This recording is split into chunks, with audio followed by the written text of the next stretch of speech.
接机器人只是车间中又一个神器，只需几个指令，焊接机器人就可以自己找到焊接部位进行焊接。它可以24小时连续工作，一台焊接机器人相当于4个熟练的焊工。这个正在忙着焊接的中国红机器人身在山东临沂，山东临工的装载机焊接车间。巨大的机器人手臂正在对装载机后车架上驱动桥的部位进行焊接。让人稍感意外的是，这个大型焊接工作站是山东临工和新松一起开发制作完成的，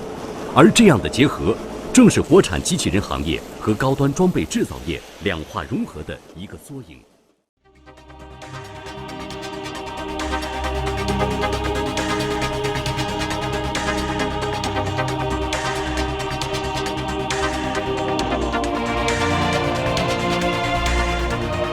新松公司给我们的感觉